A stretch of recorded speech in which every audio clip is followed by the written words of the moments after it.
Rainollon here. Today is yet again another build showcase, and it's Lesion. Today I'm going to show you 3 builds, but first, how do I obtain the Lesion? Let me show you.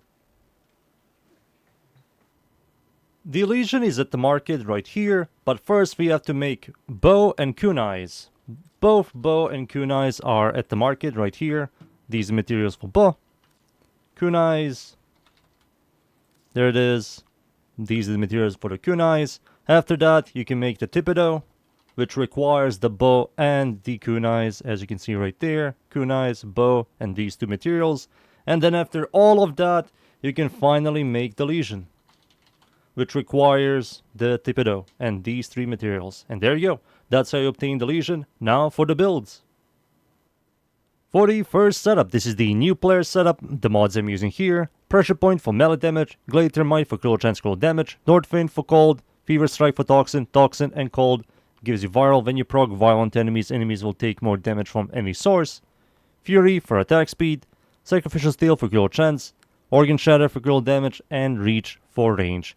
These mods here are highly recommend new players to use, and now it's time for me to show you these Steel Path builds. For the second setup, this is the Influence setup. The mods I'm using here: Prime Pressure Point for melee damage, VP Wounds and Blood Rush, 440 critical chance and stash chance on 12x combo, Prime Reach for range, electricity damage, critical chance critical damage, and viral damage. Use unmodded mods these 2. The reason why you want electricity to be higher than viral, because viral is a support status effect that will complement electricity. You want electricity to proc more often than viral. For the excellent weapon adapter, you can use whatever Tenokai you have. For the Arcane melee influence, electricity status effect, there's a 20% chance for elemental status effect to apply to every enemy in 3 meter radius for 18 seconds. This is going to help you out a lot with clear. For the passive, melee status effect grants you 15% attack speed and 100% toxin damage for 6 seconds. Toxin will combine with mods. It's going to combine with this Skull mod right here, and this is going to give you slightly higher viral damage and overall damage increase. For the stats, the attack speed is average, range is above average, follow through is below average, Riven Dispo is not good, I will not recommend, critical chance is below average, critical damage is average, stat chance is slightly above average, and total damage is slightly above average. Overall, the stats are still solid. These are the stats, the passive, the mods, the arcane, and now for the final setup. This is the Afflictions setup. The mods I'm using here: we still have Pressure Point, VP Wounds, Blood Rush, Prime Reach, and Gilneas Steel, but I did remove viral damage and electricity damage for Gilneas Elementalist for status damage status chance, Quickening for attack speed combo count chance, and Prime Fever Strike for toxin. These are the mods. For the extra weapon adapter, you can use whatever Tenokai you have. For the Arcane melee Afflictions, you have to have Trailing Spire with melee Afflictions. It makes melee Afflictions quite deadly with this setup.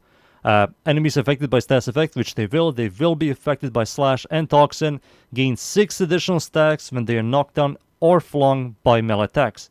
This stance allows you to constantly knock them up and flung them, which is quite good. That's the Arcane. For the passive gives you 100% more toxin damage, which complements melee Afflictions quite a lot. And for the stats, instead of viral, it's going to be pure toxin. These are stats, the passive, the mods, the arcane, and now it's time for me to show you these 3 builds against the units. Alright, let's start. This is the new player setup. I'm going to spawn level 40, regular star chart, or King Blue Dudes. No buffs or armor strip. We're going to hold the melee attack button. And as you can see, everything is dead. Butchers, lancers, heavy gunners, bombards, everything dies. For regular star chart, this thing is powerful. Now for the Steel Path builds. Next one is the Influence setup. There it is. Spawn level 205 Steel Path. Let's get some combo and stacks. Slowly but surely. 4x, there we go, we're spreading the influence. Heavy gunners, we're DPSing them. And this is also without any buffs or armor strip. And it did just fine. Let me show you again. Now I have some combo and stacks. There we go. DPS these units here. Back to the heavy gunners, and the heavy gunners are also dead. Now for the final setup, the Afflictions. There we go. Spawn the exact same enemies. We're going to flung them and knock them down, and you're going to see some slash and toxin procs on these enemies, as you can see. 22 stacks of slash procs. 500,000. You didn't even see any procs at all. We didn't see any procs. There you go. 70 stacks of toxin, and that guy just despawned. Yep. Nothing here is going to survive the Affliction setup. It's good. It truly is. So the reason why this is so good on the polearms and why it's so good on this weapon, let me show you right here. So if you stand still and hold the melee attack button, the second to last attack has a 200% flung, and the last attack has a 400% knockdown, and both of them trigger Afflictions, which is quite powerful. And there you go.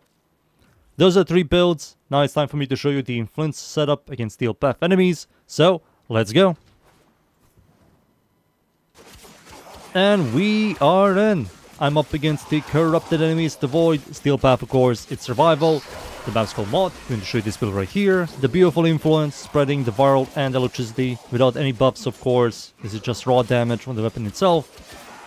And it's doing fine. For regular star chart, this thing is good. Of course, everything is good on regular star chart. For Steel Path, it's doing fine. Nothing special. It's influence. If I were to use my first ability, the heat damage, now I'm going to spread the heat, the electricity, and viral, and it's going to do much more.